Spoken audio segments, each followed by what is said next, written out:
To propose the welcome address, may I welcome Bhama.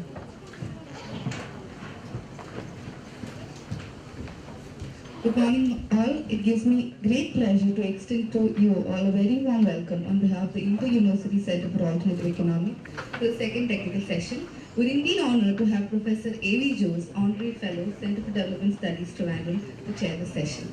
Welcome, sir. We also have with us here today Professor Padmini Swaminathan, a well-known feminist economist. She is currently the chairperson of the Center for Livelihood and Development at the Tata Institute of Social Sciences, Hyderabad.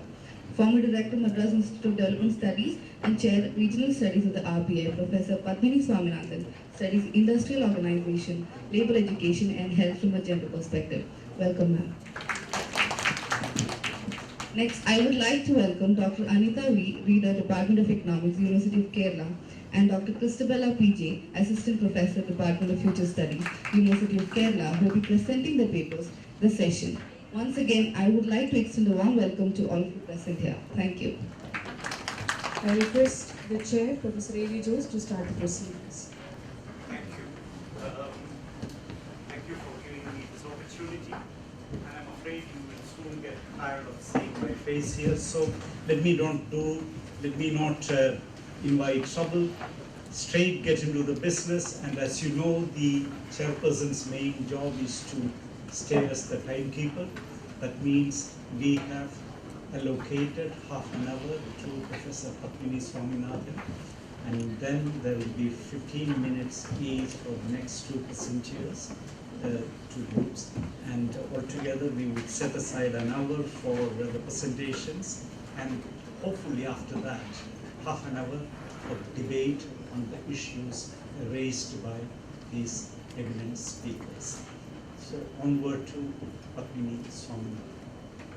Professor Jose is in a different avatar and he's become very conscious of time now. Okay. In the interest of time, I'm not going to give an elaborate thank you, but thank you IUCA for inviting me here. What is my presentation all about? The title is there for all of you to see. And let me also tell you where is this title coming from and why I have given this particular title. It is part of a project that I have undertaken, not funded by anybody, it's my own project. And that is, I thought it is time, having served a considerable number of years in another research institute and having been part of the women's movement and so on and so forth, I actually started asking myself, having worked on issues of gender, so what is it that we have achieved as people who have worked on gender, and how has gender been done in all these years in different aspects of our life? So that was the question that I asked myself. And I won't go into details of that. There are two parts of this particular study. And one part of that study is a review of existing literature to sketch the multiple ways in which scholars researching on India have attempted to do gender. And I came to this term of doing gender, as I mentioned already in my abstract, that I was quite fascinated by a series of articles that was published in the journal Gender and Society, where scholars were looking at and largely in the Western context, how gender has been done. So between 1987 and 2009, there was some kind of a evaluation done by scholars as to a seminal article that was written in 1987 about doing gender, and in 2009 they revisited this particular program of doing gender to actually find out how gender has been done. And there are very interesting take about how this has been done. But the seminal point that came out of this kind of an evaluation was that that between 1987, when that article was written, and 2009, when an evaluation was done, it was found that the feminist edge in doing gender, which was to bring about gender equality, that had gone away. and gender had become a very sanitized term where whatever groups of boys and girls did or men and women did was seen as doing gender. So, so the political edge, the feminist edge of critically looking at why persistence, there is persistence of gender inequality, that had come down quite a bit, and so there was some kind of a evaluation that was done about how did we understand, how did the state understand, how did scholars understand, and so on and so forth. And therefore, I was quite fascinated by that particular literature. And I thought, like, if we were to do that kind of an exercise in India about how gender has been done, then how would we go about it? And for myself, I kind of did it, I thought about it in two parts. So one part of it is to do a review of literature, of existing works that have been done across disciplines, across movements, across departments of governments, and so on and so forth. So that is an ongoing process that is actually happening. And the second part of this whole exercise, and on which today's discussion is based, presentation is based, is specifically aimed at capturing how the particular manner in which the Indian state has sought to achieve economic development has had very adverse consequences for its agenda of achieving gender justice. One of my points when I was looking at this Gender in Society set of articles was that for many Western countries, you don't have to actually center stage the aspect of development so much as we have to do in our country. Because some of the things that we are struggling for, that we are actually struggling for, education, health, sanitation, public health and all that, to some extent, I'm not saying everything is so fine, but to a large extent these have been taken care on many of these developed countries. But when we are talking about doing gender in our country, we have to forefront the issue of development. And therefore, my entire presentation today will be focused on how if you were to focus this aspect of development onto this aspect of doing gender, what is the scenario that comes that actually confronts us. So how have I gone about this particular issue? I'll flag. I'm using as illustration the social sector of our country, because to illustrate my point that rather than developing working for women, it is actually women working for development. So a large part of the development that the country is supposed to be doing for its citizens is actually premised about how women are made to work for development. Largely women, some men are also made to work for development, but a large part of women are made to work for development. So I am actually making the point that rather than development working for women, it is actually women working for development. And that is how I am going to use the social sector to actually illustrate this particular point. So what are the things, what are the issues in the social sector that I'm actually going to take? So I'm going to take the sector of health and of education to actually illustrate my point. What I'll also do is also quote from certain official reports that we have to also tell you that it is not only the women's movement or certain women scholars sitting here, there, and doing this kind of a work.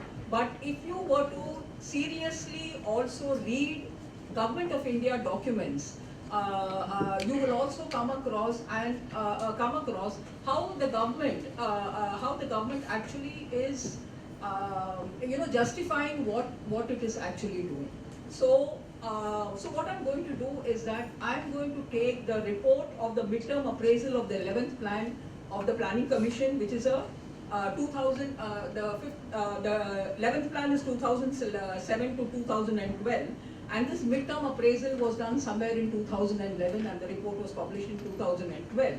So after that, as you know, we don't have the Planning Commission anymore. So this is the official document that we have, and it is a good enough document for us to actually look into the kind of issues that I'm actually going to raise. So one of the things that that this particular document does on the health sector, it has a these official documents are tedious readings, but as researchers we need to engage with them if we have to take on seriously what our governments are doing and how they portray some of these particular issues. So what I did was I actually read the chapter on health, and one of the things that comes out very clearly is this eulogizing of the ASHA program of the Government of India under the NRHM scheme and so on. This is a flagship program of the Government of India, and the ASHA program is a very important program right across our country. And one of the things that the document also points out, it has very interesting tables which tells us how many ASHAs have been recruited. So huge number. So it runs into a couple of lakhs of workers who have been recruited as ASHA workers. Now, if you read between the lines of this particular document, what it also tells us, and that is what I'm going to actually tell you, and these are important things for us. In the last session, we were talking about how we need to struggle for some of our rights. So this is going to be some of the struggles that we actually have to do. Because what the document also says, while so many lakhs of people have been recruited as ASHA workers, it also tells us the following.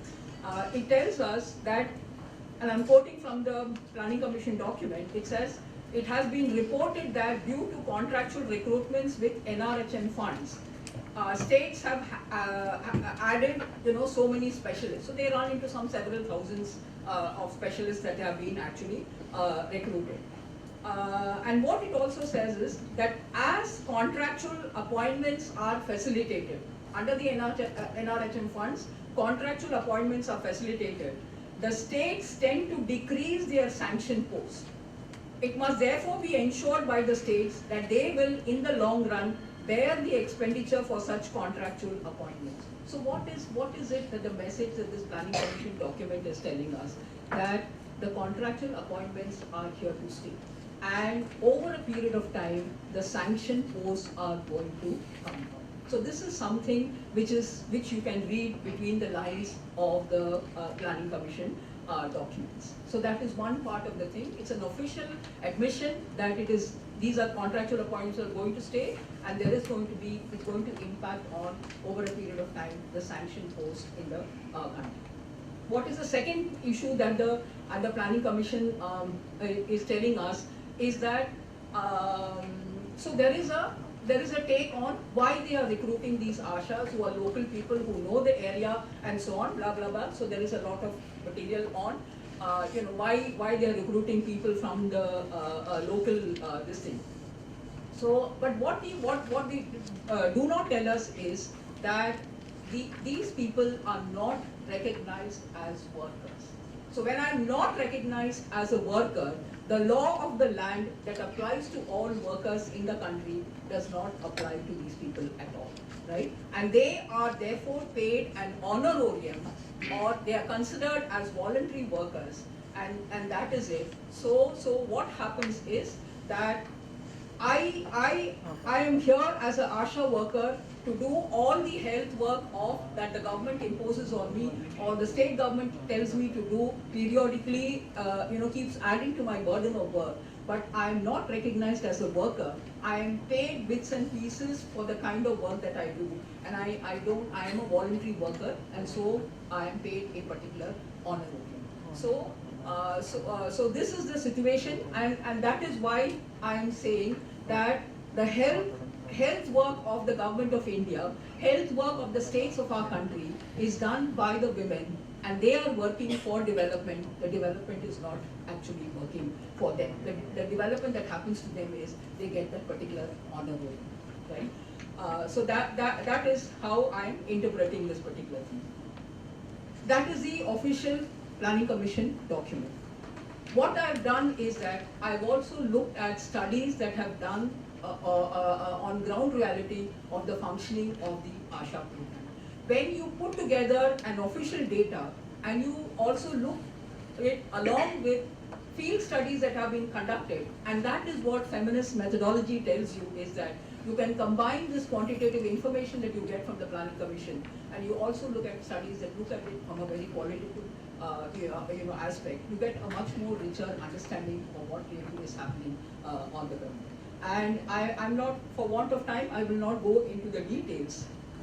But on the ground, I have looked at a couple of studies, ethnographic studies that have been done. And in several states of our country, in Rajasthan, in Orissa, in Jharkhand, and so on and so forth. So one of the studies that was done in Rajasthan, actually it tells us is an important detail captured in the study, and this is an ethnographic. So the person is talking to the ASHA worker and asking her, what is your work? What is it that you actually do? And then also talks to the officials at the local level and asks them, what is the work that the ASHA worker is supposed to do? And I'll just quickly list out to you what are they supposed to do. An important detail captured in this particular study is a range of work that the ASHAs are expected to perform to promote the various pieces of health advice the Indian authority have notoriously promoted to the population. So these include compliance to the small family norm, vaccination of children, seeking out health checkups during pregnancy, giving birth in a hospital, exclusively breastfeed children for the first 6 months, use contraceptives and opt for sterilization of the 2 children, construct toilets, and so on. So as the government programs go on increasing in the name of health, the burden on the ASHA workers goes on increasing. And the work, and I'll come to the different study that actually captures for what are the things that they are paid and for what they are actually not paid.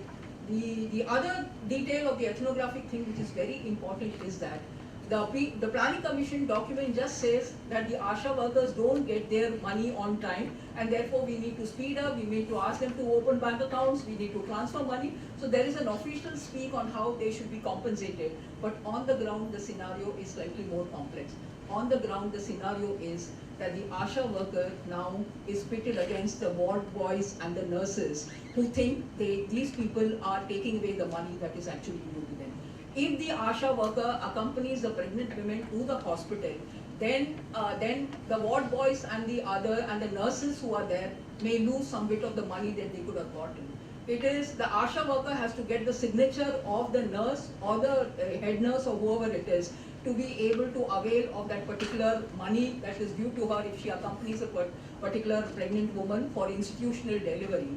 That is a substantial amount, like 400 rupees if she go to that, into the institutional delivery. But to get that signature, she's made to run up and down. And very often the nurses tell the pregnant women, you come on your own, don't come with the ASHA worker. So on the ground something else is happening, but in the official Planning Commission document, it is simply that you open an account, you put the transfer the money, this has to be done fast, and so on and so forth. So there is a disjuncture between what is happening on the ground and what is happening in the at the district.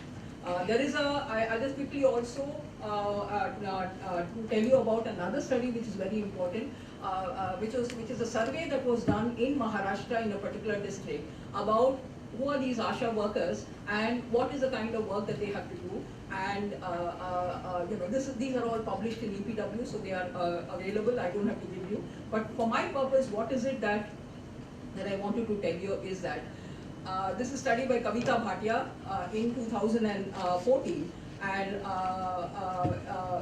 and what she points out is that she asked the workers, 244 ASHA workers were asked to list what are the kinds of responsibilities that they have, and each one of them independently they were asked to do, and roughly you found that they had 20 responsibilities. So these 244 people collectively listed about 220 responsibilities, but just 5 tasks are paid, right? So they have 20 responsibilities and only 5 tasks were paid the same. So this is the way in which, this is the reason why I'm saying these women are made to work for development rather than the development working for them. The other thing that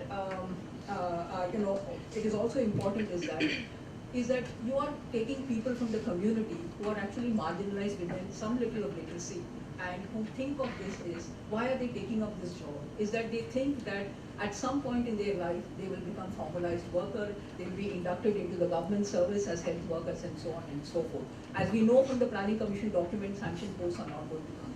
So these are going to remain contractual. But the initial investment that has to be done for ASHA workers to go from one place to another to do many things, the investment has to come from them.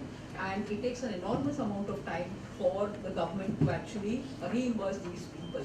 And many ASHA workers have actually spoken to these researchers and told them that the families, some families are supportive, not many families are supportive, because they feel that the burden is too much and the compensation that is paid to these workers is very, very less. But despite that, we have these lakhs and lakhs of ASHA workers who are actually there in our system. The other sector that I want to talk to you about is the education sector. And this, like the health sector, is another one which has a whole institution called the Para-Teachers Institution. And there are men also who are working. There are a large number of men also who are working as para-teachers. And once again, what has happened is we have studies which have been done about where this institution of para-teachers actually came about.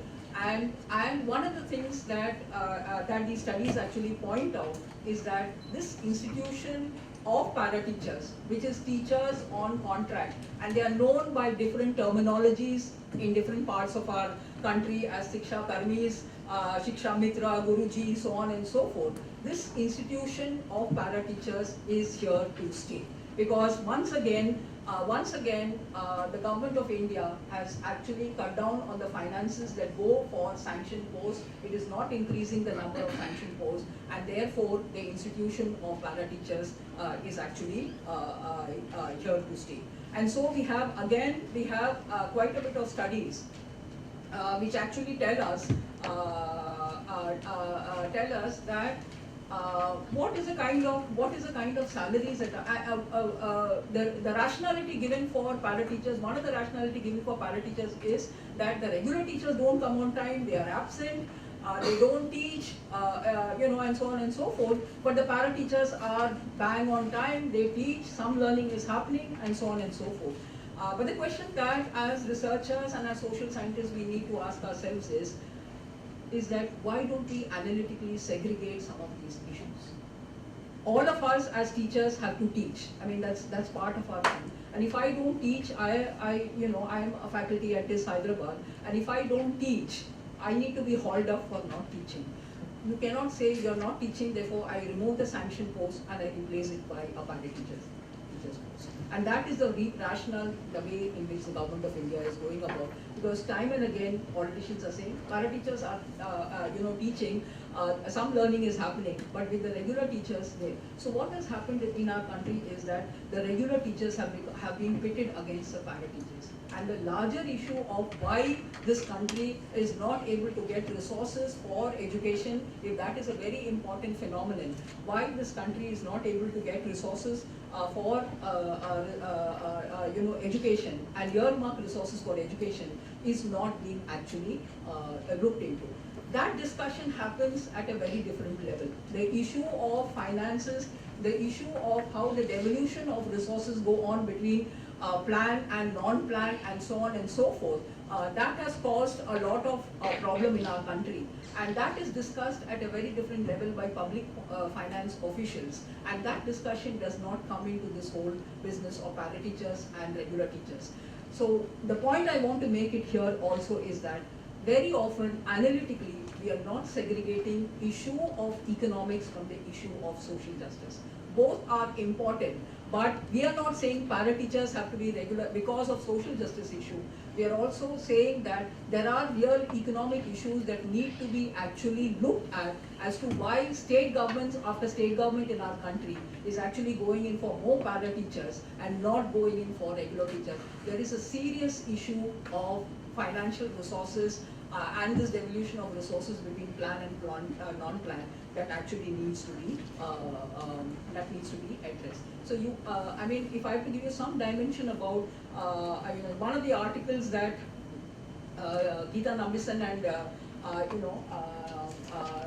Rao have written in a paper in 2010. So they are saying that all states pay para-teachers a fraction of their regular counterparts. in West Bengal, for example, para teachers were paid just 14% of the wages of regular teachers in 2007. So you know, this is the pittance that one is talking about of what the para teachers are paid. But more or less the job that they do is equivalent to the regular teachers. How much time do we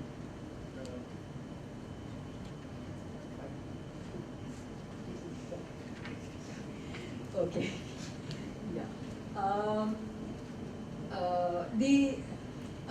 The other side, I want, you know, the story can be repeated in several other sectors. It could be as Anganwadi workers, midday meal workers, and so on and so forth. In both the planning commission documents and in the nature of research that has been done, micro level research that has been done in our country, time and again it has been pointed out how all of these people, the Anganwadi workers and the midday meal workers, are being paid an honorarium. So once again, all of these people are not workers in any sense of the word, and so no, hardly any kind of labor legislation applies to these workers. They may have unions, they may be fighting, and regularly, for example, in the Tamil Nadu midday meal scheme, the Tamil Nadu thing is a model for other countries to be adopted. The Supreme Court has said that this model should be adopted, made universal, so on and so forth. So it is talking about the phenomenon of how children need to be given a hot meal at 12 noon, so that is what it is. But there is a complete silence about who are these people who are producing this meal and who are these workers, and they are a parallel bureaucracy. So in Tamil Nadu, you're looking at something like 5 lakh workers who are struggling, who have a union. And periodically what happens is when the government increases DA or when the government increases resources for its employees, some percentage is increased by these, but these are not regular government employees. So once again, you have a phenomenon where these people are actually helping our country for increasing nutritional status of children, but they are working for development. The development of the country is not actually working for them. Okay. So the other part of what I tried to do was in this particular project that I'm looking at is that how does education, for example, how does the phenomenon of education get translated or is understood on the ground? The reason why I try to look at this particular phenomenon is none of us here sitting here would say education is not important for girls, or we would not be saying that. At the same time, when you look at some figures where you find that the age at marriage of women, of girls is coming down.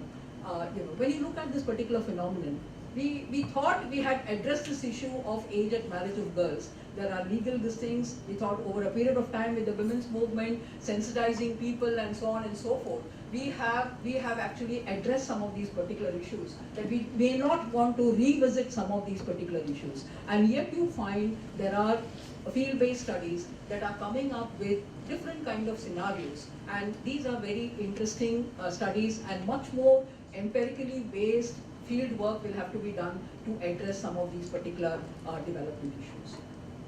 One of them, what I called in the title as Education and Status Production. This is from a paper that has been written by Clarinda Still in 2011. I think it is in Modern Asian Studies, where this scholar has actually stayed with this particular Dalit community and has actually studied a section of the Dalit community that has had education and that has actually moved upwards, what we would call as upward mobility. But what is the nature of this upward mobility? And that is something that is very important for us to actually think about. And that is where I think what the women's movement has done is constantly hammered us the point is the women's movement is not homogeneous. So you have a very heterogeneous set of people that we are talking about. So this whole phenomenon of education is good for girls, for their upward mobility, for them to get into better jobs and so on and so forth. On the ground, the scenario that could present us could be something very, very different. So what has this scholar actually actually found when she was researching about this section of the Dalit community that is upwardly mobile. So what this is that the understanding of the feminist movement is that the Dalit community, because they are in paid employment, they are working in agriculture, they are outside the home, they are far more liberated than middle class housewives who are confined into the home. And what Clarinda still finds in her particular study in this particular community is that as soon as there is some kind of a mobility upwards, the Dalit women or the younger generation is getting married into a family which has got a class 4 employment in the government. The first thing is to get out of paid employment and be educated. Okay, because that for them, and why is that? Is that because it is interpreted as an escape from a demeaning work which is agriculture, which is a back-breaking, demeaning agricultural work. So what you are doing is that you are actually escaping from that by getting out of paid employment. And that actually poses a dilemma to the feminist movement, because how do I interpret this? Because our understanding is that education should enable me to move out of the house and get into paid employment. And here you have a community of people who have been working in paid employment. And when there is an upward mobility, the phenomenon is to get out of that kind of work and get into this. The second kind of interpretation that they have given for doing this is saying that the middle class people have all these years actually enjoyed mothering, looking after their children, teaching them homework, taking them for several extracurricular activities, seeing to it that they are investing in their children for upward mobility of their children. We have not had the occasion to do all of this. And when we have upward mobility, we want to be at home and we want to do the things that has been done for the middle class people of the country. So there is a very different understanding that some of these people are bringing to their particular education. And to me, that is a very fascinating phenomenon, because that really actually poses a huge dilemma for feminist understanding of what education, that hitherto we have been having this very linear understanding that with education you should do this, move upwards, get all of that. And here are people telling us something very, very different. So that is one kind of literature that is actually coming out. And the second kind of, so there are different scenarios across the country. So a second set of studies that have been done is that education is a very risky business, is what parents are interpreting. Why are they interpreting education as a very risky business? Because in villages where I am, I may have an 8 standard, at the most I'll have a 10 standard, but if I have to move beyond, I have to leave the village and I have to stay somewhere else. And that means that there is no control over the daughter, over the sexuality of the daughter is out, and the chances of the daughter eloping, getting into a different kind of a marriage is huge, and therefore parents are interpreting it as education is a very risky business. So what has happened is that there are micro levels. I'm not saying this phenomenon is, one doesn't know, because our data systems, large data systems, are not looking into some of these kinds of phenomena. They are only capturing, who's where, how much, by what percentage it has increased, and so on and so forth. So these are questions that are being asked at a very different level. And what they are actually finding out is that there are many families that are actually withdrawing children and not allowing them and getting them married at just to escape any kind of caste, fear of the girls marrying into a very different caste or eloping and so on and so forth. So a couple of these studies that I have had a chance to look at actually start from case studies of girls who have been brought back and confined to home and forcibly married within their caste, whose studies have been actually stopped. So therefore, when I'm studying education, and I'm actually saying how education is very important, particularly for the marginalized community, if they get out of their marginalization and move upwards. There is also this phenomenon that one has to contend with, is that how do you address these kinds of this kind of phenomenon? Okay, I'll just conclude. I'll just conclude with just 2 points. One is I just wanted to flag for you a study that was done by Vishwajit Ghosh, which is published in Social Change, which actually points out, as per the 2001 census, it actually points out how in the among the 19 districts of West Bengal, Malda had the highest, second highest percentage of child marriage in the state after Mushirabad, right? So, so these are phenomena that we actually have to address as to what is really happening. And one of the things that Ghosh also captures is that after a 10th standard, after a 12th standard, what is the prospect that the economy is providing in terms of employment? What are the avenues for employment that is close to my home?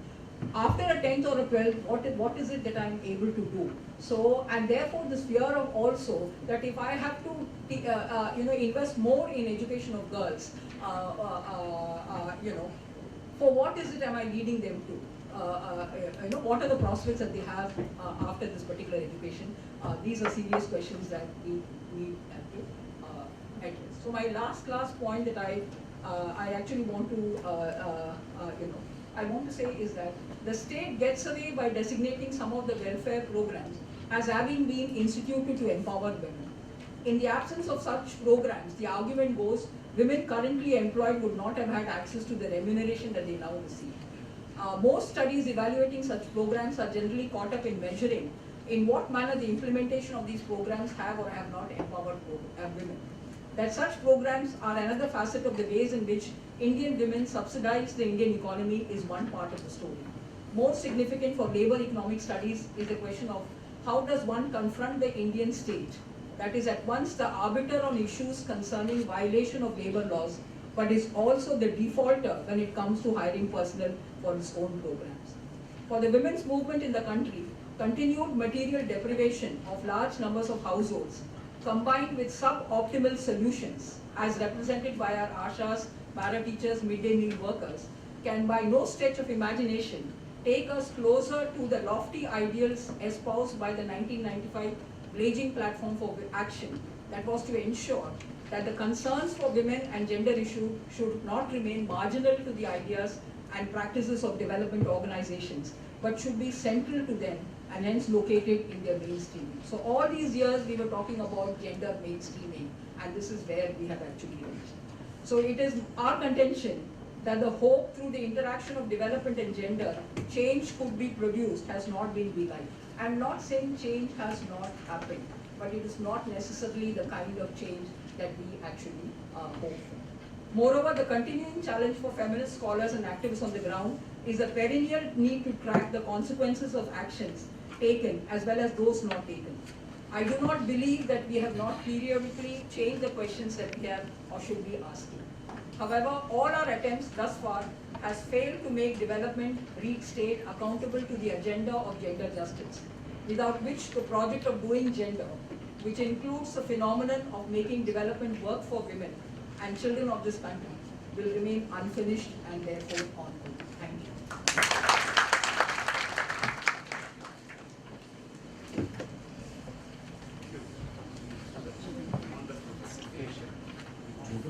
I hope we will have an opportunity to talk at length these issues, and let me request the second speaker, Dr. Anita, to make a presentation.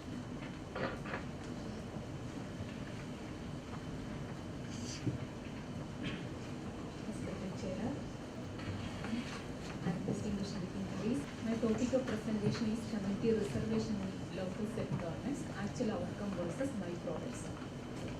The outline of the presentation is that the background, the concept empowerment, the measurement, major findings and conclusion. See, we know that one of the major advantage of the 73rd Amendment of the Indian Constitution is the reservation of seats in all located, particularly women benefited through the reservation system. And one of the noted thing is that most of the women are come under the category low class and low caste. See, coming to the Indian Kerala context, we have completed 20 years of decentralization and the reservation system. And compared to other states, Kerala's position is comparatively better in the case of women and scheduled castes and scheduled tribes. And if we analyze the literature related to the position within the Kerala, we can see that compared to the scheduled castes and scheduled tribes, the position of women is increasing compared to the previous years. So this shows that Kerala faces some problem related to the caste system. So in this context, the research question here arises whether mandatory reservation created through participation from scheduled caste scheduled tribe community has it created social justice among, that means democratic justice among this particular community. So the major objective is to explore the actual outcome and byproducts of the community reservation in Kerala. So the analytical context is that the political empowerment, the literature shows that the political empowerment can be measured through the process of decision making process or the capacity to contribute to the decision making, and the major factors influencing the decision making capacity of an individual is the self-confidence, self-esteem, then freedom, capability to expect new things, and so many factors are there. See, and if we assess the well-being or the happiness or the satisfaction level of an individual, all these variables are indirectly related to the satisfaction level. And if we being excluded from any of these social relations, according to Amartya Sen, that's the situation of social exclusion. So social exclusion is he classified, there are different dimensions of social exclusion, passive and active exclusion. If we do not protect a particular law, that means that without any law we exclude a particular group, we can call it as a passive exclusion. See, the measurement for the individual empowerment, here I would like to measure the individual empowerment, particularly the scheduled caste, scheduled tribe community, with the mainstream women representatives.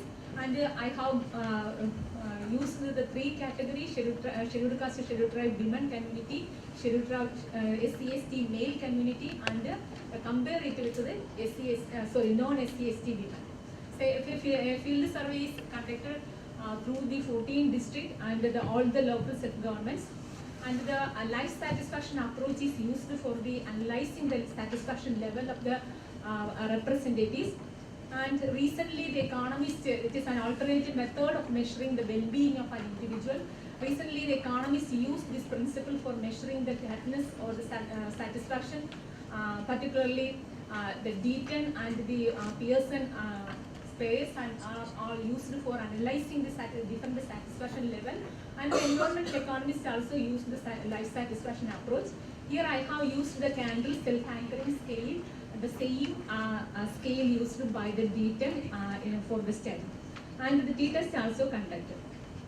The major variables analyzed here are socio-economic characteristics, political background, details of position in local self-governance, self-governance, self-respect and respect from others, individual empowerment or the ability, freedom, decision-making capacity, satisfaction, capacity to convey ideas.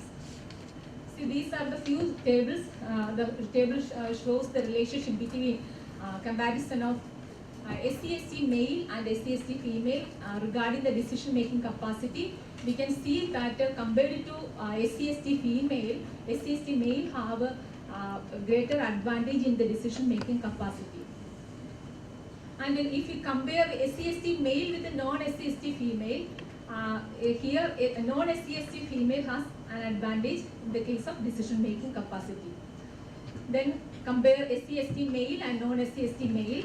Here again non-SC/ST male has a more capacity in the case of decision-making. Then the comparison of satisfaction level, which again the different representatives, it shows that compared to female, SC/ST male has a more satisfaction level. And again, if we compare SC/ST male with the non-SC/ST male, we can see that non-SC/ST male, their satisfaction is very high. And if we again compare SC/ST male with the non-SC/ST female, the satisfaction level of female, non-SC/ST female is greater than the SC/ST male. Then the differences in life satisfaction are representatives. The dependent variable is taken as the life satisfaction ladder. And I have used so many empowerment variables, but due to some errors, I can drop so many variables. But still, there are a lot of variables related with the dependent variable, that is the life satisfaction ladder. And the one major variable is previous experiences in the political field. Then income. The income means here the income is taken as the income affected due to the position in the local self-governments.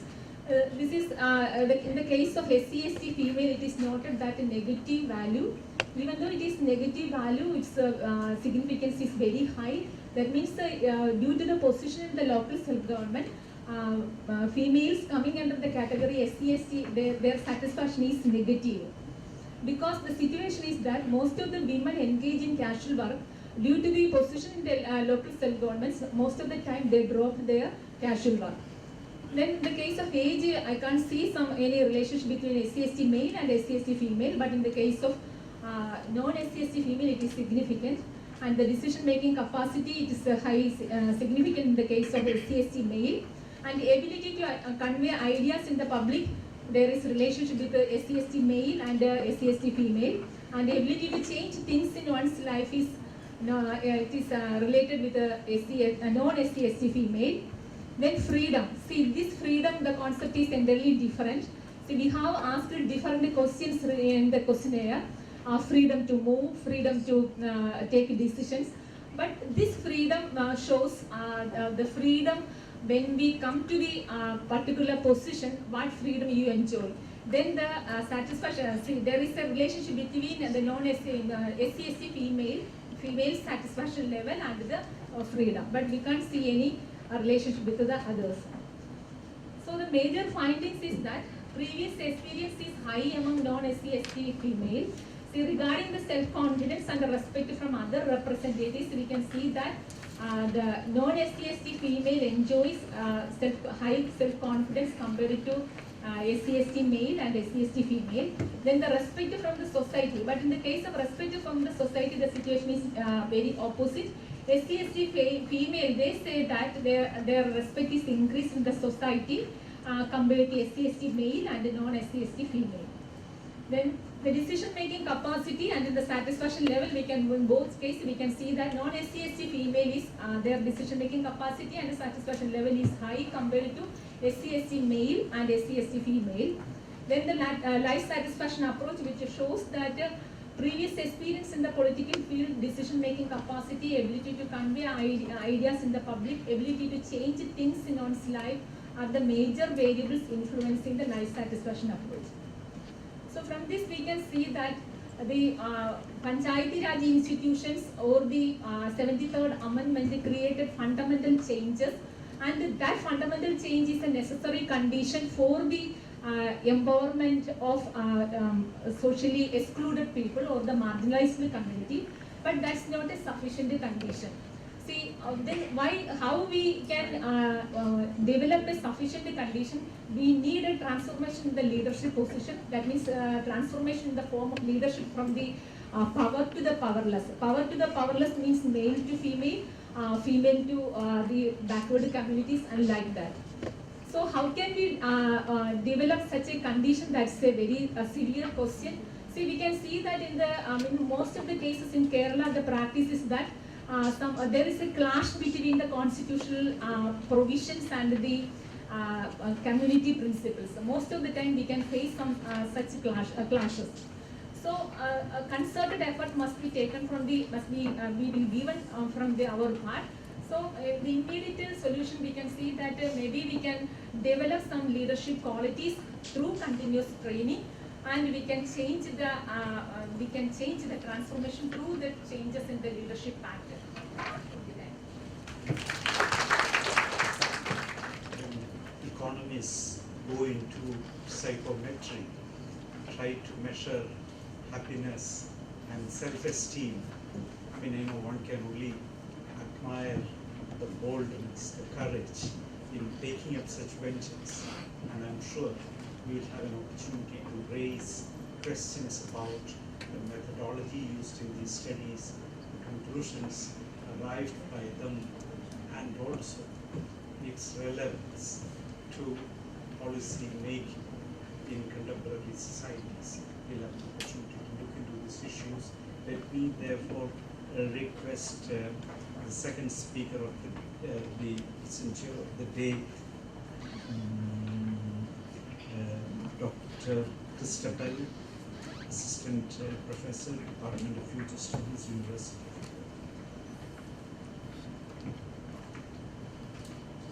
of A very good afternoon to you all.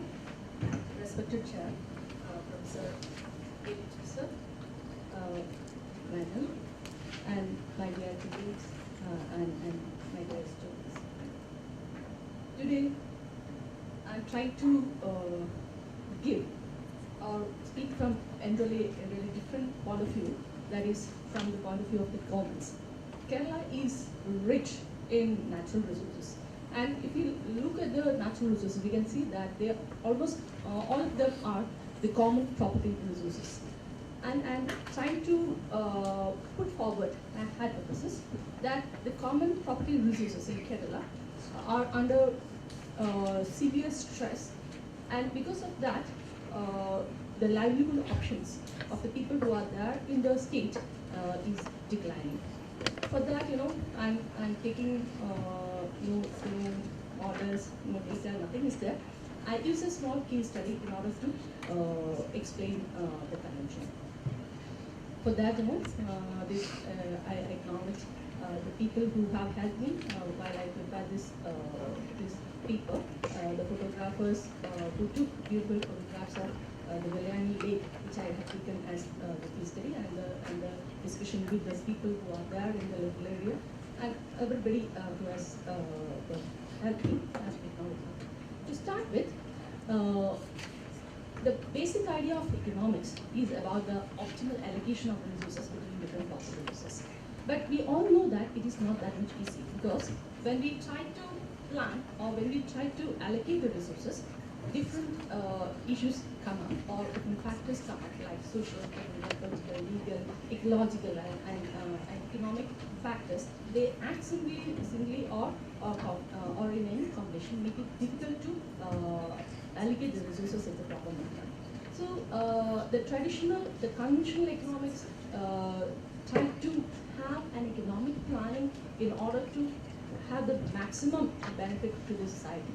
And when it comes to the environment management, you can see that we try to allocate the resources using environment planning, system status evaluation, environment impact assessment, and a whole lot of environmental legislations. It is in the large background. I'm trying to fit the common property resources, which can be defined as resources accessible to the whole community, to which no individual has exclusive property rights. And the literature says a lot of things, like the property which is owned by the state, or it is not private property, but at the same time the local community is having a control over it. They are supposed to manage it. So a lot of information you can get from the field, and we know that because of all these complications, there are a lot of challenges in managing the common property resources, because it is not legally indicted to a particular person, or it is not a private property. It is held by a group of people. Naturally, the regulations are not easy to be implemented over them, and there should be some kind of social legitimacy, because the claim to use that rights are usually in a conflict at a large in almost all parts of the country. And we can see that different types of CPRs can be seen in India's different contexts, especially it ranges from community forests to village ponds, starts from the food, fuel, fodder, and a lot of things can be listed under the CPRs in India's context. But when we break down to Kerala's context, we can see that the common property resources are broadly can be classified into three, where the forest, where the tribal people are there, and they are using the resources in a larger manner, and they use it for their livelihood, in the day-to-day life. as well as the fisher folk, they are using the coastal areas and coast resources. But at the same time, another resource which we usually leave is that of the wetlands, both the inland wetlands as well as the coastal wetlands, where all these resources have been used by, or it is traditionally used by the marginalized or the outlier communities of the state. Naturally, when there is some problem or depletion which is occurring in these kind of resources, these people or the marginalized societies, especially the women, the children, they will be affected more.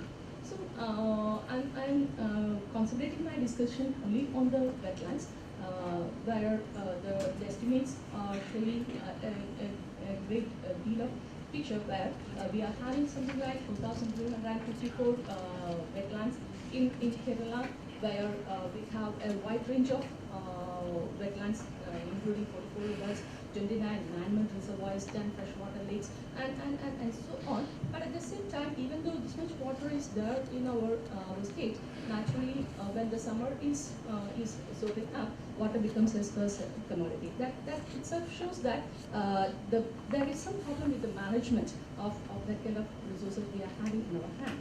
And when we look through the different districts, all the districts are having the wetlands, with Ernakulam and Alappuzha is having more distribution, while even Thiruvananthapuram, Kollam, Pathanamthitta, all the districts are having the presence of wetlands. When we look into the wetland estimates of Thiruvananthapuram district, we can see only one lake. But that lake is having a total wetland area of 247 hectares. It is not a small one. It is a huge freshwater lake, which I am trying to put forward, where there are three big freshwater lakes in Kerala. The first one is Shastangutta Lake, then the Velayani Lake in the district, and the last one is that of Pukot Lake, where the freshwater lakes play a predominant role in Kerala's natural wealth.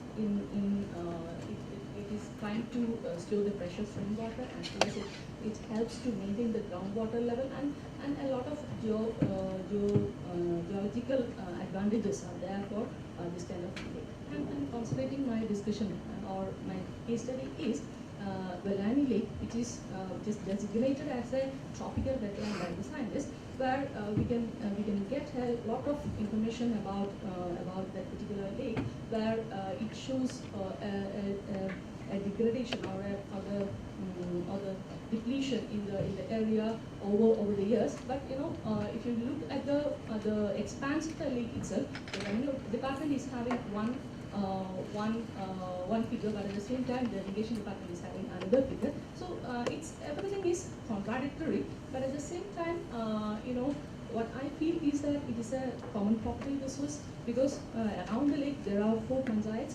That 4 panchayats are supposed to manage the lake, and that lake is a source of irrigation, drinking water, the livelihood for the people who are living around the lake. And naturally, the lake is undergoing rapid transformation due to encroachment, due to indiscriminate cultivation practices, high soil erosion, and so on. So the methodology which I have used to conduct the study is mainly qualitative in nature. I tried to have discussion with different people who are there in the different walks of life, starting from the officials of Kerala Water Authority, Panchayat, Kerala Agriculture University, Revenue Department, the people's representatives, farmers, fishermen, and so on. So when I went into the problem, what I could see is that the stakeholders of that particular, if you look at only from a particular resource, the stakeholders are multiple and varied. So I'll show you how many stakeholders are there. If it is a freshwater lake, then who are having a claim on it? The first government agency or the stakeholder which we could find is that of Kerala Water Authority. Because for Water Authority, they want to have a perennial source of water, so that they can supply to the nearby areas. For them, the officials say that it is very difficult to build a dam or man-made reservoir anywhere in Toronto, because it is densely populated. As it is there, we can utilize it, we can properly use it for supplying fresh water over the of the local area. Next stakeholder which I could find is that of the panchayat. It is really the photograph I have put is that the panchayat members they are staging a strike against the government or the revenue department, because the revenue department wants to take up the land, or because on the basis of the encroachment of the land, but the panchayat, they want to be with them in their control in order to enhance the tourism potential, or they think that the tourism potential in that particular lake is very high, and they have a whole lot of arguments for that. So that is another stakeholder, and naturally the fishermen who are there in the locality, they try to make a livelihood with the sources, fish resources are there in the lake. And another stakeholders which we could meet is that of the farmers, because it's a freshwater lake. During the summer season, the water level will come down, so naturally the banks of the lake can be easily cultivated. And earlier what happened was that even the water was dewatered, and the lake lands were used for cultivation purposes. But in due course, that is not taking place, and many of the farmers are having land inside the lake. They face a lot of problems, or they are agitating in order to dewater the lake, so that they can conduct the cultivation activities. And another stakeholders we can find is that of the real estate people, because to have a house, to have a building near the lake, and having a lake view that is having a very high market value. So many rich people, bureaucrats, they started buying land near the lake, and they tried to reclaim the land. That is another problem which we can see there.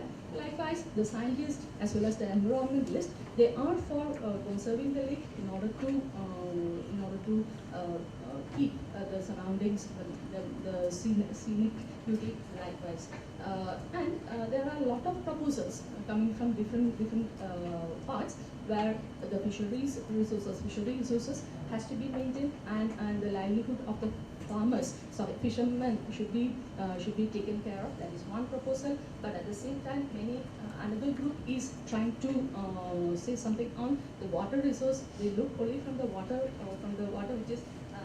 which is there in the lake, so that it has to be conserved in order to have long-term freshwater to meet the demands of the freshwater of the people who are living around the lake, and the encroachment has to be prevented, and there should be strict laws and legislations in order to conserve the lake, and preventing soil erosion and so on. My point is that whenever there is a lot of conflicts which are occurring in a particular government property, naturally what happens is that the livelihood options are seen to be declining, because if you are giving more importance to drinking water, naturally there is a problem with paddy cultivation, because we are all are for producing food, and the farmers who want to produce rice, they are not in a position, because a part of the officials, a group of people, they want to conserve it for the drinking water purpose. And at the same time, another conflict can be seen in terms of the ownership of the land, as well as another group is always going for the conservation aspect. And even there is a conflict between the conservation and tourism people. When tourism comes to a particular place, naturally it starts polluting that lake, and that kind of issues are also taken up. But at the same time, some want to have it to conserve in the assets, and there is market interest like real estate, as well as on the other side a lot of people coming there to just watch the migratory birds and so on. So with this particular case study, I'm coming into some conclusions, like in Kerala or in general, we can see that the government property resources are threatened of unsustainable harvesting and exploitation. So there should be proper environmental management is needed, and whatever economic planning we have taken up, that lacks that's the environmental dimensions of development. And the tragedy of commons is also another issue, because somebody is there to regulate the common property resources at the grassroots level is the panchayats. And what we could see in the case of panchayats is that in this particular case there are 4 panchayats, and that 4 panchayats are coming under 2 block panchayats. So they can't take individual decisions on their own, and when they go up that block panchayat or the zilla panchayat or the state governments, they are not that much happy with or interested in conserving that particular issues. So there is a failure from the part of the government or the institutional failure to be seen in that. But when it comes to environmental issues, or when it comes to the common property resources, we can see that all over Kerala there are a number of common property resources which are facing similar problems. I took only a small case study in order to bring out what are the conflicts, what are the issues which are there in the field of common property resources, and the efficient management is needed so that this inefficient environmental management leads to long-term impact rather than short-term impact, not only to the nature, not only to the geography, but to the livelihood of the people. Thank you so much.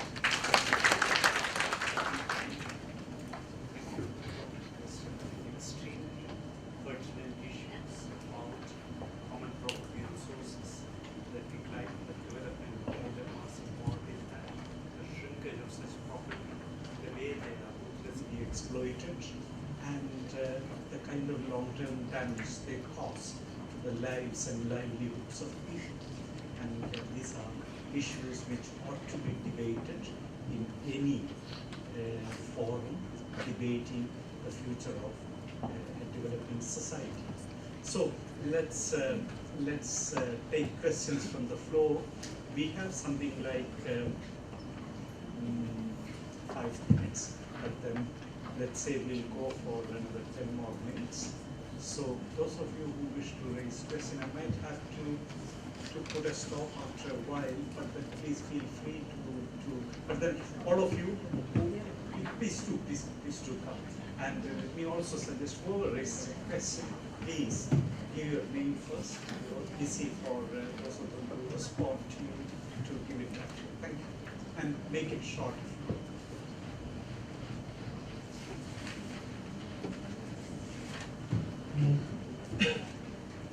I have 2 questions. One to the last speaker, Dr. Christopher Noy. Actually, my question is: can laws and regulation prevent the depletion of commons when the lawmakers themselves are pro-development, agents, and the massive development programs are depleting common property resources like anything? How can we depend on the lawmakers to? How can we rely on the lawmakers to make laws that prevent the depletion of common property resources? And the CPR, the depletion of CPR, I think it's been a very prominent issue related to development-induced displacements, and I think. The second question is to Dr. Padmini Sominathan. Ma'am, you said that ASHA workers, they are not being considered as employers, and the state don't consider them as employers, and they face a lot of issues regarding the tasks they are given. But shouldn't this be considered as a essential pain to make a bigger development to happen? Like there at the grassroots level, impact of the ASHA workers cannot be minimized. It have a lot of impact. So how can you say that the just by not considering them as contract, the regular laborers or the employers, it doesn't make their development happen. A lot of they are given so many opportunities when they come. They were recruited into recruited as ASHA workers. They were given so many skills. So is that against the development? Okay, I was just trying to try to understand the message which you were trying to give, given the theme of household and are we trying to say that there should be a different type of development which doesn't have to depend on these lakhs and lakhs of women workers, which actually could be done by some more regularly employed women workers? Are we saying that, or are we saying yes, we do need them, but then we should give them fair wage? Is that what we're trying to say? That's it.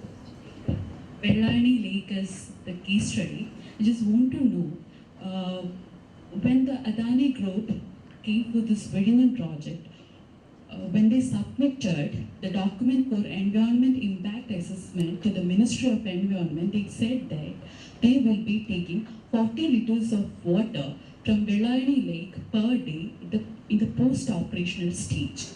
Whereas the current blueprint of the project, which is held by the engineers, says that they will be taking 1,000 liters of water from Vellayanee Lake in the post-operational stage, which is a strict deviance from what they had submitted to the Ministry of Environment.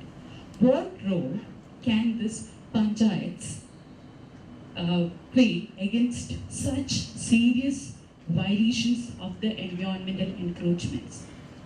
Because this is a serious case of a severe violation, because on record it is 40 liters of water from the Vellayanee Lake, and on actual terms it's 1,000 liters. So what role the panchayats can play in this big game?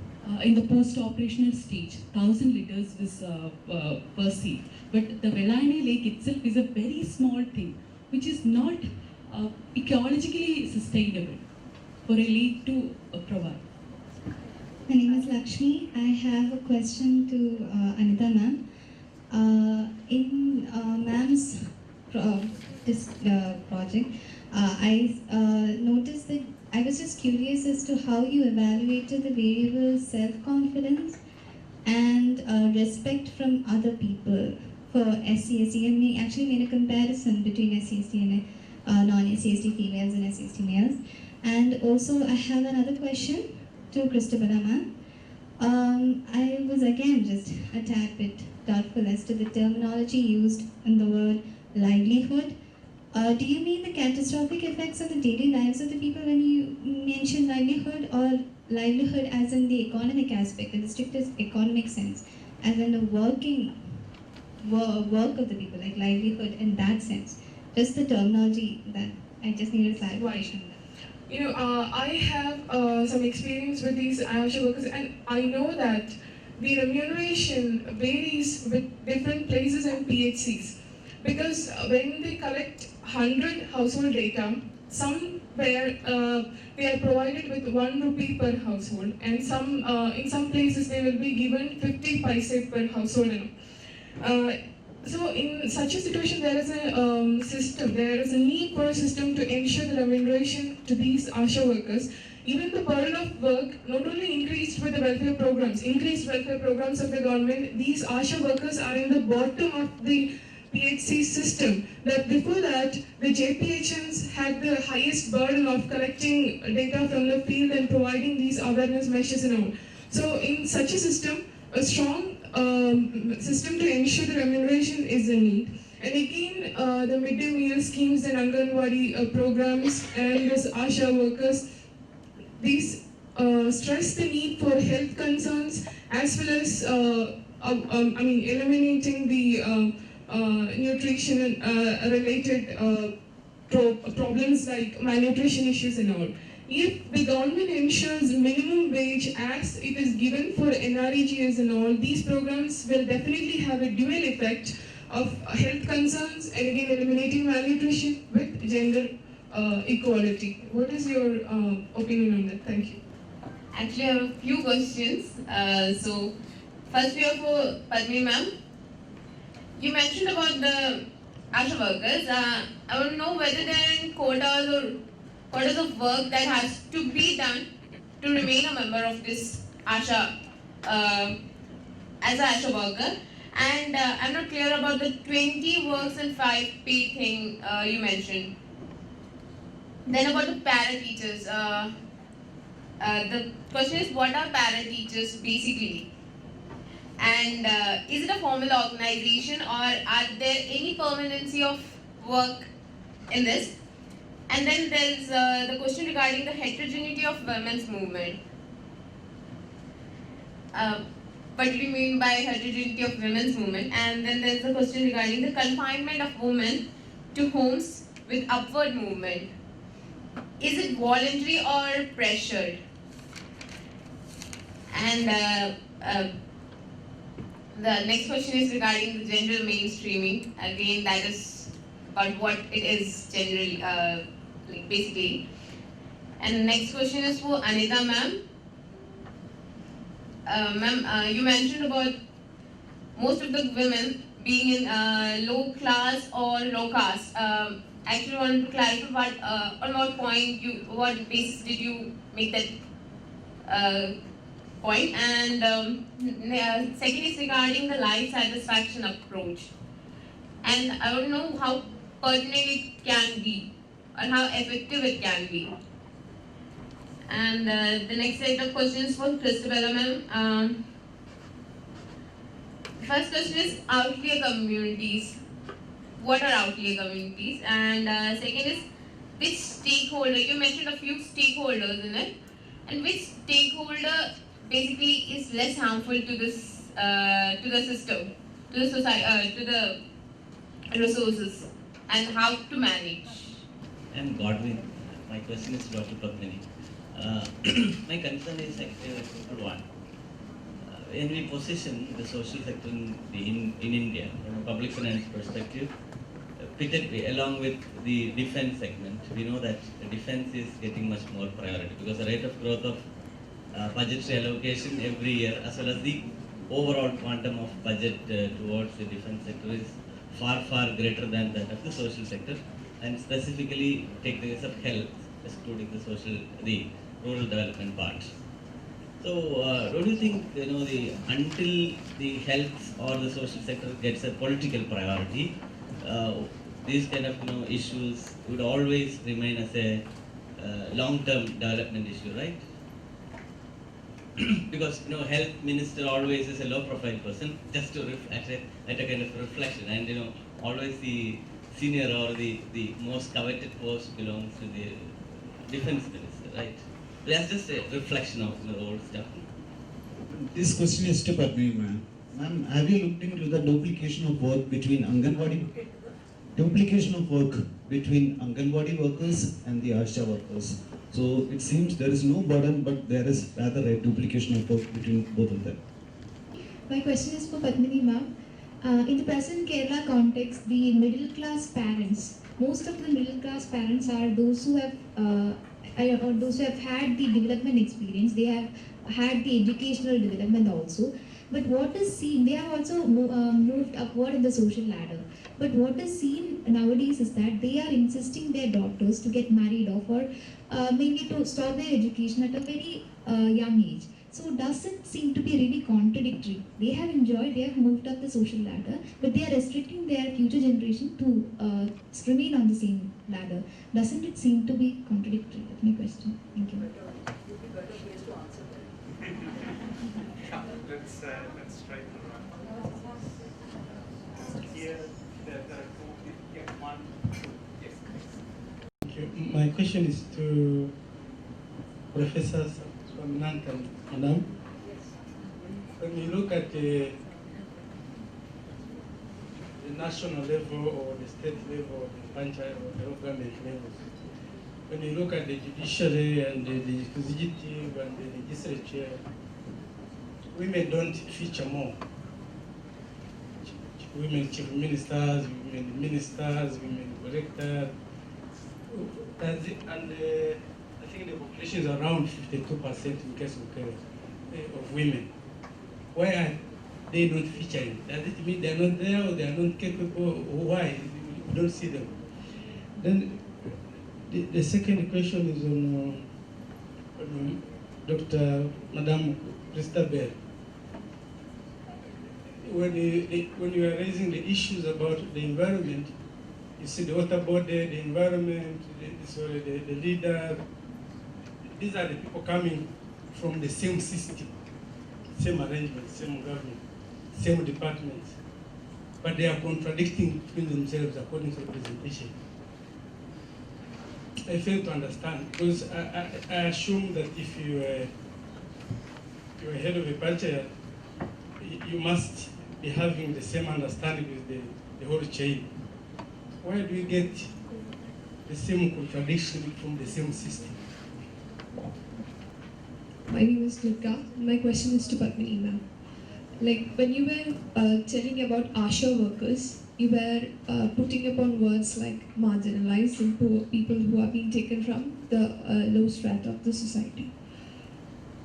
Like, and one more term, like the social injustice that is being done to them, they are not paid according to the work that they are doing. They are supposed to do the 20 functions and they are just paid for the 5 functions that they are doing. So my question is like Professor A.V. Jose sir was quoting out a thing like the we have to actually focus upon skill development programs and other things that will actually empower people and make them more better individuals to be employed in the labor markets. So the real injustice that is being done to them is to still, even when we are at the plight of development, we still are putting them in the so-called marginalized section, and we are not thinking about anything like bringing them up or, giving them more skill development projects or other things that will make them better individuals so that they can be really absorbed into the labor market. So I would like to get comments upon this from you. I'm aware of the time and I don't pretend to answer all the questions. Let me start with the question that Mridul has started, because that is bang on what I was trying to do. And that is, she asked the question is, what is the message of the entire presentation? Are you questioning, in relation to the theme? And that is precisely the point. The point is, the seminar is actually titled The Development Question in a Developing Economy. And using this, all of us, are using different entry points to actually question coming to the theme of the seminar. And that is, when one is looking at some of these particular issues, the question of gender, the question of development. I'm also saying that it is also actually questioning where our development is going or how are we conceptualizing our development. And the theme that I was trying to do is the development question is also the gender question, the development question is also the labor question, right? So that is the standpoint from where I am coming. There have been a number of questions on the ASHA workers, right? So the point about using the case study of the ASHA workers is also to bring hope. I myself have not done, for example, the kind of field work that I have quoted. I have quoted from the different papers who have done field work, because to prove a particular kind of point that I was trying to actually say. The larger point is, there is an official speak on the on the ASHA workers or the ASHA workers as part of the social. So if this country thinks that health is a very important sector, and that is the point that you're also trying to say, that today health, education are welfare sectors. They are sectors where the budgetary cuts would be the first if the country faces a resource crunch. If that is a priority we give, then nothing much is going to happen actually on the ground. So coming back to the theme is our concept of development. So if these are very important priority sectors, then the people who work and are making that health and education happen, right, who are contributing to that, need also to be looked at under what circumstances are they actually performing the task that they are actually doing. So therefore it is from that perspective that one is looking at the ASHA workers. I will not be able to answer all the questions that our friend here asked me about who are para-teachers, what is all of this, because that would require a lecture in women's studies and that should be reserved for another day. But the point is that on the ground, when you are capturing and you are trying to find out what are the different kinds of responsibilities that has been put on people like the ASHA workers, and that is what I was trying to say, is that by their own listing and by the listing of their supervisors, they have 20 different kinds of responsibilities which have been thrust on them. And what they are being compensated for is only 5 of these particular responsibilities. And I also preface it by saying that this study has been done in a large-scale survey done in Maharashtra. So the point is that it could be very differently done in different parts of the, because this actually comes under the state also. So, but this is the thing that study, and if we have to actually generalize from that particular study, we will have to do far more empirical studies. And I think that should be the responsibility of not individual researchers. It should be the responsibility of the state to actually conduct these kinds of large-scale studies. The question is, then if you do this across the country, you may come across the kind of thing that you're talking, is that how much of it is duplication and how much of it is being done individually, right? For the moment, what we have is that we have the category of Anganwadi workers, and in many states, they are separate from the ASHA workers, right? If ASHA workers double up as Anganwadi workers or Anganwadi workers, that is a different point of view, but I'm not very sure that happens in every state. So, but that has to be, that is an empirical question, and that has to be actually captured this thing. To the question of why do women not figure in so many different, in high posts and all that. Once again, that's a larger question. It is not something unique to this country, right? Women don't figure in so many other countries. The developed countries also don't figure in so many different this thing. The question is not of capability, because once again, where is the nature of empirical work that has been done to actually capture this kind of capability? The second issue that I want to do is that I just quickly with a small this thing that I wanted to also leave you with that thought is that when the 73rd and the 74th Amendment took place, and a large number of women had to mandatorily be as part of Panchayat Raj this thing. Within no time, we started having a large number of studies. We started saying, these women who are there, they are the wives of so-and-so, they are the, girlfriends of so-and-so, they are this, they are that, they don't have any experience, and so on and so forth. And this is something where you're not even giving time for these women to, to understand what is it. You've just thrust a large number of women into the public space, and within no time, you're expecting the women to perform. Where these men have been there in the public space for the last 60 years, have ruined the country, and you're expecting these women in about 1 year to actually undo what has actually done. So let them do it. If they want, if they are doing it in the next 5 years, they're ruining the country, let them do. It has been ruined for so long. What does it matter if for another 5 years the women, stumble and bumble and humble, whatever it is, let them do it, you see. So why are we expecting them to, perform within no time? Right? So it is not that question of capability. Where did the men get their capability? There are large numbers of men who are so incapable. Why are they continuing? Right?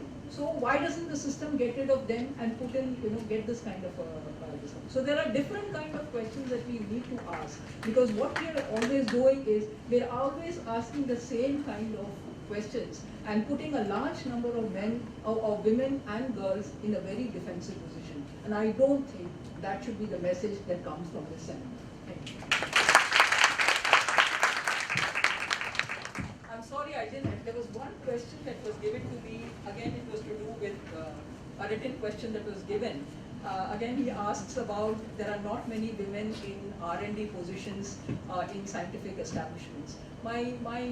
This thing is, yes, again, it requires a much more detailed discussion about this thing. And there have been quite a lot of studies about, what is it that conditions certain kinds of women from not entering these particular kind of institutions. If we don't find people at that higher level, we also need to look down the line to see how many opportunities or how many women are able to get over so many struggles to actually reach those kinds of positions. Then only one will be able to see why there are so few women in some of these positions. Thank you. regarding the question self-confidence. See, this is most of the variables are related to subjective well-being or the subjective aspects. So I have used more than 2 questions to validate each question. So regarding the self-confidence, the first question I have used is how you rated your confidence yourself. Then 3-point scale is given. Then in order to validate that question, again I have used another question. Can you solve the problems of the society by pointing out some problems in the local society, and then gives 3 options: yes, very easily; second, yes, with a great difficulty; and then no, not at all. So these are the 3 options. And based on this, I have collected the value for the self-confidence.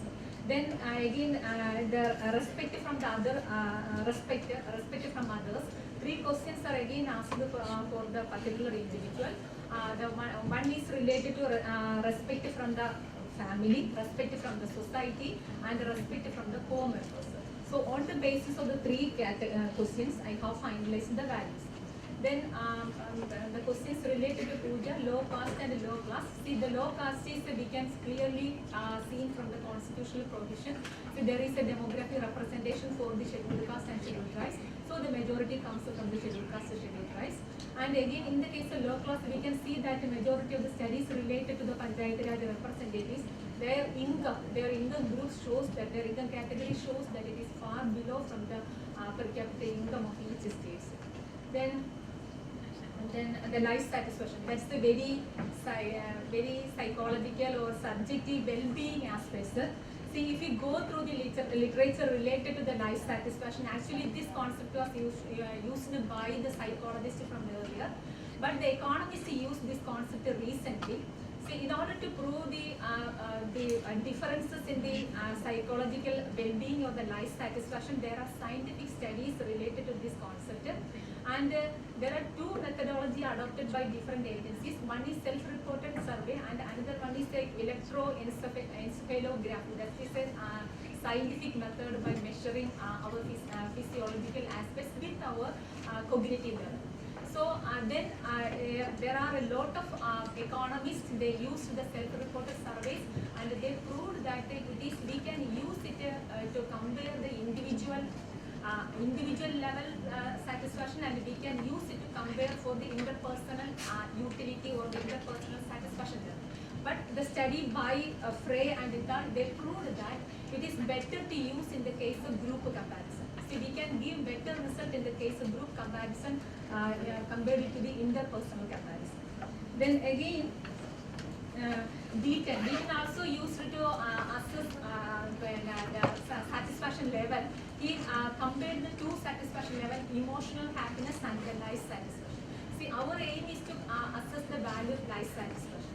See, emotional satisfaction is related to particular incidents or something like that. So in order to prepare the questionnaires, the rule regarding the preparation of the questionnaires is that we should, at most care should be given to ask the life satisfaction ladder. That means the 10-point scale or the 10 steps in the ladder. We should take at most care to ask that question. Otherwise, it will influenced by the emotional aspects or something like that. Then, okay, these are the.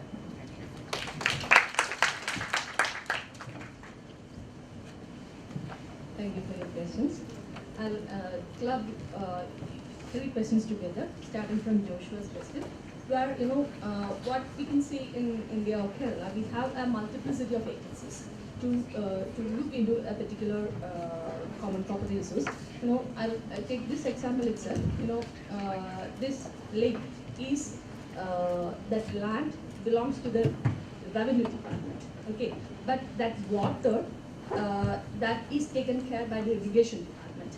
But at the same time, the management or the overall function has to be done by the panchayats. That is coming under the local self-government department. Okay, so a lot of departments are there. There is no integration between among these departments, so that the conservation or any other type of management is not that much easy in our situation. That is your question. And for Shamir, I have Yes, I agree with you, or I am coming with you, but at the same time, the laws and regulations are needed.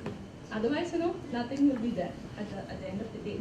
So it plays a very important, significant role. What I feel is that the legislations play a very important role because the government owns everything.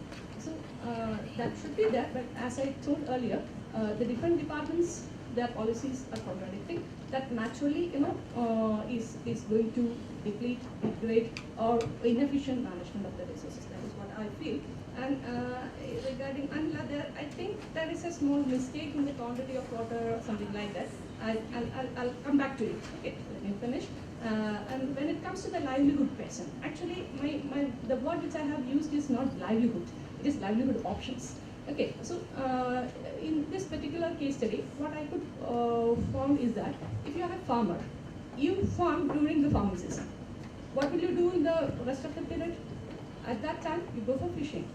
Or at the same time, you will have some cows which you use that that fodder in order to have a livelihood. Okay, so you have different options. In traditional society, it is like that. You are not having a particular employment. You can't say one person as a farmer or a fisherman, nothing like that. They will be doing different options. When one failed to give them food, they try something else. So when these resources fail or they degrade, naturally the options will be coming down. So that they will be falling back to the poverty. That is what I tried to make. And following to that, the panchayats, they try to introduce the tourism also in order to provide employment opportunities to people. So that is also another option. It is not a bad option. Okay, as an economist is concerned. And when it comes to the outlier communities, it is a statistical word. The outlier is some value which is falling above or below the average. Okay, so when you take the social indicators, you can see that the Kerala social indicators of Kerala is very high because you are averaging together, you're putting it together, then the average is high. But at the same time, some communities, some social classes, their values are still low, or the rates are entirely different from that of the mainstream. So that communities can be identified as outlier communities. Usually the fisher folk or the Tamil plantation workers. If you look through the data, you can see that their values are entirely different from that of the mainstream population. And the stakeholders. The stakeholders means, whoever are there to use the resource. They are called the stakeholders, or who are gaining out of that particular resources. Whenever you use the resource, naturally, you will be doing harm. But it should be optimal utilization of resources. That is what an economist has to argue for. Thank you. Thank you. Friends, it was a very rewarding session. We discussed extremely sensitive issues in an air of great dignity and respect for all people involved in that, which is a very commendable achievement. And I think Padmini raised very, very pertinent issues about the very process of creating an underclass of civil servants, paying them awful wages, subhuman terms and conditions, and trying to make them taking advantage of the kind of pressure exerted in the labor market from the supply side. And it comes very close to creation of to the employment of contract workers in the manufacturing enterprises, things which we seem to be very proud of now.